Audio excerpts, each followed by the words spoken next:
ఆయనతో సహవసించిన అనుభవం లేకపోతే సమాజాన్ని నువ్వు ప్రభావితం చేయలేవు. దయ్యాల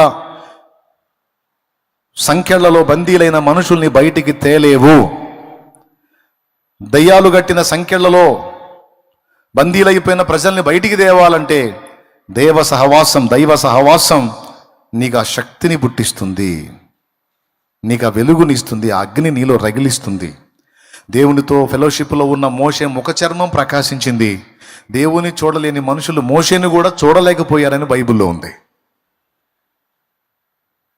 దేవుని ఫెలోషిప్లో ఉండి ఉండి ఉండి కొండ దిగుతున్న మోషే ముఖ చర్మం ప్రకాశించింది. ఎంత ప్రకాశమో తెలుసా? సూర్యుని కాంతిలాగా ఉంది. ఇశ్రాయేలీయులు మోషే ముఖం చూడలేకపోయారట. ఆ ముఖం చూడలేకపోయి కేకలు వేసినందుకు ముఖం మీద ముసుకేసుకున్నాడు ఆయన. కాబట్టి మీరు మొదట గుర్తించాలి దేవుని ఫెలోషిప్ యొక్క ప్రాముఖ్యత. నువ్వు జీవించి ఉండాలన్నా గ్రద్దలు నీ చుట్టూ పోగవ్వకుండా నువ్వు సజీవంగా ఉండు. ఇప్పుడు బతికున్నోడు చుట్టూ గద్దలు పోగవుతాయా? పొరపాటున వేస్తే వాడు సాగు కొడతాడు, అందుకే రావు. బతికున్నోడు చుట్టూ గద్దలు పోగవు, పీనుగు దగ్గర గద్దలు పోగవుతాయి. దురాత్మలు కొంతమంది దయ్యం పట్టిందని వస్తారు. ఎందుకు పట్టిందమ్మా నీకు దయ్యం? బాప్తిస్మం పొందావు, దేవునితో నడుస్తున్నావు కదా అంటే, ఈ మధ్య చాలా కాలంగా నేను దేవుని సన్నిధికి వెళ్ళట్లేదన్నా. ఏది విడుదల వచ్చిన తర్వాత వాళ్ళు చెప్పిన సాక్ష్యంలో దాదాపు నాకు 20 మంది కలిసి 20 మందిలో దాదాపు 15 మంది ఇదే సాక్ష్యం చెప్పారు. ఏమని? దేవుణ్ణి తెలుసుకున్నావు, నిజదేవుణ్ణి నమ్ముకున్నావు, బాప్తిస్మం పొందావు, దయ్యం ఎలా వచ్చింది నీలోకని అడిగితే వాళ్ళు చెప్పిన సాక్ష్యం ఏంటో తెలుసా? దేవుణ్ణి నమ్ముకున్నాను, బాప్తిస్మం పొందాను, కానీ దేవుని సహవాసానికి దూరం అయ్యాను, మందిరానికి వెళ్ళట్లేదు, ప్రార్థనకి వెళ్ళట్లేదు, ప్రార్థన చేసుకోవట్లేదు, వాక్యం వినట్లేదు, చాలా కాలం అయిపోయింది. అమ్మ బతికే ఉన్నావా? బతికే ఉన్నానన్న, బతికున్నాను కాబట్టి ఇక్కడ వచ్చాను కదా. బతికున్నావు కానీ ఆధ్యాత్మికంగా చచ్చి ఉన్నావు. అందుకే నువ్వు పీనుగు అయ్యావు కనుక గద్ద వచ్చింది. పీనుగలు ఎక్కడ ఉంటాయో అక్కడ గద్దలు పోగవుతాయి. ఇక్కడే ఉన్నవాళ్లే కాదు, లైవ్లో వినేవాళ్ళు కూడా జాగ్రత్తగా వినండి. దేవుని సహవాసాన్ని కోల్పోయిన వాళ్ళు, సన్నిధిని కోల్పోయిన వాళ్ళు, జీవం కోల్పోయిన పీనుగులతో, శవములతో సమానం. ఈ పీనుగులు శవాలు ఎక్కడైతే ఉన్నాయో అక్కడ గ్రద్దలు పోగవుతాయి. గ్రద్దలు అంటే అపవిత్రాత్మలు, దురాత్మలు. అవి ఏ విధంగానైనా నీ మీద అటాక్ చేయొచ్చు. అందుకే చెప్తున్నాను, ఫెలోషిప్ ఎంత ప్రాముఖ్యం అంటే, ఫెలోషిప్లో ప్రప్రథమమైంది దేవునితో మన సహవాసం. చెప్పండి, అందరు చెప్పండి. దేవునితో సహవాసం కోల్పోయిన వాళ్ళు ఏమై ఉన్నారు? పెద్దగా నోరు తెరిచి చెప్పండి. పీనుగులు ఎక్కడుంటే అక్కడ కదా గ్రద్దలు పోగవుతాయి. పీనుగు ఎక్కడ ఉండునో, ఎవరు చెప్పారు ఈ మాట? ఎక్కడ చెప్పాడో? 24:28 మత్తయి. పీనుగు ఎక్కడ ఉన్నదో అక్కడ గద్దలు పోగవును. వాళ్ళని దీని నాన్న బైబిల్ తీయండి, నాన్న బైబిల్ తీయండి. బైబిల్ తెచ్చుకోకపోతే తెచ్చుకోండి నాన్న. మరి బైబిల్ లేకుండా దేవుని సన్నిధిలో ఎంత అవమానం. పరిశుద్ధ గ్రంథం చేత పట్టుకొని రావాలి నాన్న.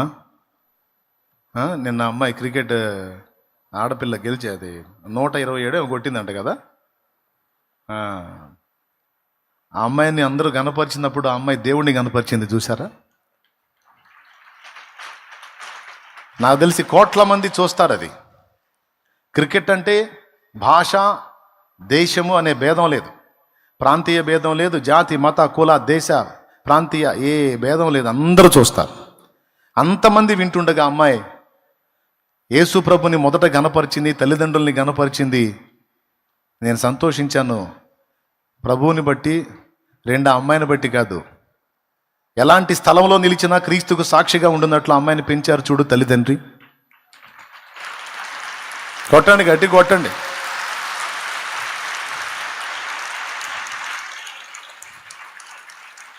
ఇప్పుడు ఆ అమ్మాయి దేవుణ్ణి గనపరిచింది కదా. మన ఆర్టిస్టులు ఉంటారు కొంతమంది, ఉన్మాద ఆర్టిస్టులు, ఏదో రకంగా పెడతారు చిచ్చు. పెట్టినా పర్వాలా, లైఫ్కి సరిపోయేంత కార్యం చేసింది, నా దేవుణ్ణి గనపరిచింది ఆ అమ్మాయి.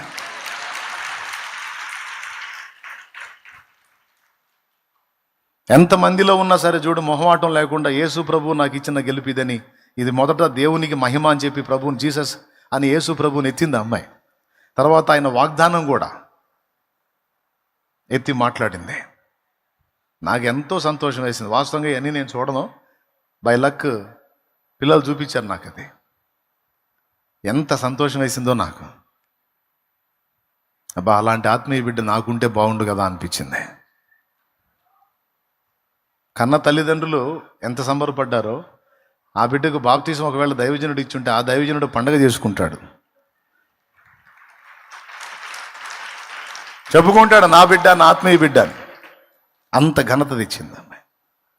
ఆట తీసేయి, పక్కన పెట్టేసేయి, అది ఏముందిలే కానీ అవకాశాన్ని వినియోగించుకొని జీసస్ అందు చూడు. అప్పుడు అందరికీ ఎలిగిద్దిగా యేసు అనే మాట. కాబట్టి అంత కార్యం సాధించిన ఆడపిల్ల అంత ఘనంగా మాట్లాడితే బైబిల్ చేత పట్టుకొని రాకుండా నువ్వు ఎందుకు పురుషుడు కదా, నువ్వు ఆడోళ్ళు అంటే భర్త దంతాడు లేకపోతే ఏదో అని ఆడోళ్ళు భర్తకు భయపడతారు. నువ్వు ఎవరికి భయపడి బైబిల్ తేట్లా?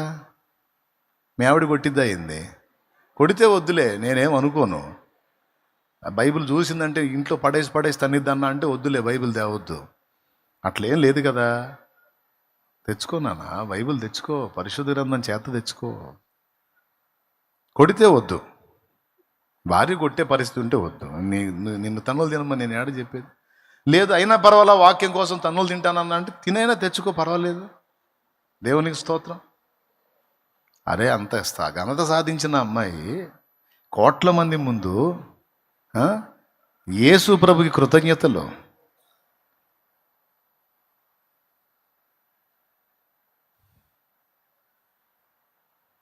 చాలా హ్యాపీగా ఉంది. కాబట్టి చూసుకోండి అమ్మ, బైబిల్ తీయండి. అమ్మాయి సంగతి పక్కన పెడదాం, బైబిల్ తీయండి. ముందు మన సంబడం ఏందో మనం చూసుకుందాం. చూడండి, మత్తయి సువార్త 24:28 చదువు. పీనుగు ఎక్కడ ఉన్నదో అక్కడ గద్దలు పోగవును. గద్దలంటే ఏంటో చెప్పా, అపవిత్రాత్మలు. పీనుగంటే కూడా చెప్పా.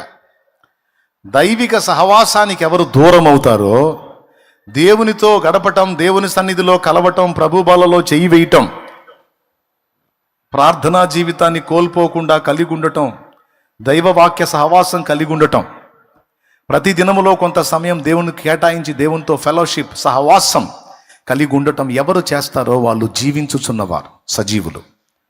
ఇవి ఎవరు ఆపేశారో వాళ్ళు పీనుగలు. ఒకవేళ ఇక్కడ పీనుగలు ఎవరన్నా ఉంటే ఇక నుంచి యేసు నామములో తిరిగి బ్రతుకుదురుగాక. శవములు ఇక్కడ ఎవరన్నా ఉంటే, నడుస్తున్న శవాలు, యేసు నామములో జీవాత్మ నలువైపుల నుంచి మీ మీదికి వచ్చి ఊపిరి విడుచునుగాక, మీరు తిరిగి బ్రతుకుదురుగాక. యెహెజ్కేలు 37 ప్రకారం. దేవునికి స్తోత్రం.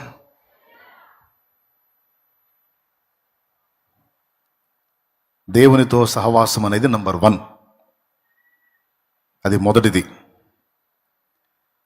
రెండవది, ఇందులో కూడా యేసయ్య మనకు మాదిరి. యేసయ్య దినమంతా కూడా లోకంలో ప్రకటించి సాయంత్రం అయ్యేసరికి తండ్రి దగ్గరికి వెళ్ళి తండ్రి ఫెలోషిప్లో ఉన్నాడు. ఆయన దినమంతా పని చేయుచు నాదుడు యేసు జనుల బాధలు మోయుచు. దినమంతా పని చేయుచు నాదుడు యేసు జనుల బాధలు మోయుచు. ఇనుడు మరుగౌ వేళ జనకూని కడకేగి, ఇనుడు మరుగౌ వేళ జనకూని కడకేగి, మనసారా విశ్రాంతి అనుభవిను చెడి చోటు. కరుణా పీఠము చేరరే దేవుని కృప చరణాస్థలిని చేరరే. కరుణా పీఠము చేరరే దేవుని కృప చరణాస్థలిని చేరరే. పరలోక జనకుని వరములు లభించు పరలోక జనకుని వరములు లభించు కరుణామౌ ప్రార్థనలో కరములు జోడించి కరుణ పీఠము చేరరే దేవుని కృప చరణాస్థలిని చేరరే.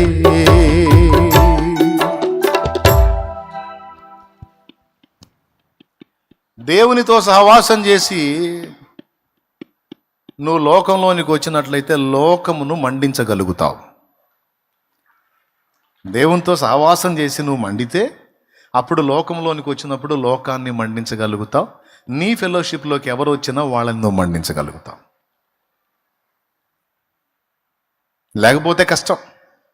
నువ్వే జీవించుచున్నావు అన్న పేరు మాత్రం ఉంది కానీ మృతుడవు మృతురాలివి అన్నట్టుగా ఉంటే నువ్వు ఎదుటోళ్ళని ఏం బతికించగలవు? కాబట్టి ఇది ఫస్ట్ మీరు గ్రహించాలి. ఎదుటివాళ్ళని నువ్వు మండించాలంటే కూడా ముందు నువ్వు దేవుని సహవాసంలో ఉండాలి. అది మార్కు 3:13 చెప్పిన సాక్ష్యం. ఆయన కొండ ఎక్కి తనకిష్టమైన వారిని పిలువగా వారు ఆయన యొద్దకు వచ్చిరి. వారు తనతో కూడా ఉండునట్లును దయ్యములను వెళ్ళగొట్టి అధికారం గలవారై సువార్త ప్రకటించుటకును వారిలో కొందరిని ఏర్పరచుకున్నాడు అనుంది అక్కడ. మొదట తనతో ఉండాలి, తర్వాత దయ్యాలను వెళ్ళగొట్టే శక్తి వాళ్ళకు వస్తుంది. అప్పుడు వాటిని తరిమి కొట్టవచ్చు. చూడండి అక్కడ 3:13, 14 చదువునానా. వారు తనతో కూడా ఉండునట్లును దయ్యములను వెళ్ళగొట్టు అధికారము గలవారై సువార్త ప్రకటించుట. ఒక నిమిషం, ఆయనతో ఉండకపోతే దయ్యాలు బావా? ఆయనతో సహవసించిన అనుభవం లేకపోతే సమాజాన్ని నువ్వు ప్రభావితం చేయలేవు. దయ్యాల సంఖ్యలలో బందీలైన మనుషుల్ని బయటికి తేలేవు. దయ్యాలు గట్టిన సంఖ్యలలో బందీలైపోయిన ప్రజల్ని బయటికి తేవాలంటే దైవ సహవాసం నీకు ఆ శక్తిని పుట్టిస్తుంది, నీకు ఆ వెలుగునిస్తుంది, ఆ అగ్ని నీలో రగిలిస్తుంది. దేవునితో ఫెలోషిప్లో ఉన్న మోషే ముఖ చర్మం ప్రకాశించింది. దేవుని చూడలేని మనుషులు మోషేని కూడా చూడలేకపోయారని బైబిల్లో ఉంది. దేవుని ఫెలోషిప్లో ఉండి ఉండి ఉండి కొండ దిగుతున్న మోషే ముఖ చర్మం ప్రకాశించింది. ఎంత ప్రకాశమో తెలుసా? సూర్యుని కాంతిలాగా ఉంది. ఇశ్రాయేలీయులు మోషే ముఖం చూడలేకపోయారట. ఆ ముఖం చూడలేకపోయి కేకలు వేసినందుకు ముఖం మీద ముసుకేసుకున్నాడు ఆయన. కాబట్టి మీరు మొదట గుర్తించాలి దేవుని ఫెలోషిప్ యొక్క ప్రాముఖ్యత. నువ్వు జీవించి ఉండాలన్నా గ్రద్దలు నీ చుట్టూ పోగవ్వకుండా నువ్వు సజీవంగా ఉండు. ఇప్పుడు బతికున్నోడు చుట్టూ గద్దలు పోగవుతాయా? పొరపాటున వేస్తే వాడు సాగు కొడతాడు. అందుకే రావు. బతికున్నోడు చుట్టూ గద్దలు పోగవు, పీనుగు దగ్గర గద్దలు పోగవుతాయి. అలాగున నీవు సజీవంగా ఉంటే, దేవుని జీవం నీలో పనిచేస్తూ ఉంటే అపవిత్రాత్మలు నీకు దూరంగా ఉంటాయి. అదే నువ్వు చచ్చిన స్థితికి వెళ్ళిపోతాయి, దగ్గర అవుతాయి. అంతేకాదు ఫెలోషిప్ కోల్పోయినటువంటి ద్రాక్షవల్లిలో సహవాసాన్ని కోల్పోయిన తీగె ఫలాలు ఫలించదు, ఎండిపోతుంది. చివరికి అవన్నీ ఏరి అగ్నిలో వేయబడతాయి కాలిపోవటానికే. ఫెలోషిప్కి, దేవుని సహవాసానికి దూరమైన వాళ్ళకి ఫలింపు కూడా ఉండదు. నీకు ఫలింపు రావాలన్నా, అపవిత్రాత్మలు నీ దరికి చేరకుండా దూరమైపోవాలన్నా ఖచ్చితంగా నీకు సహవాసం అవసరం. అది నంబర్ 1 దేవునితో. క్లియర్గా అర్థమైందని నేను అనుకుంటాను. కాబట్టి అది గుర్తించండి.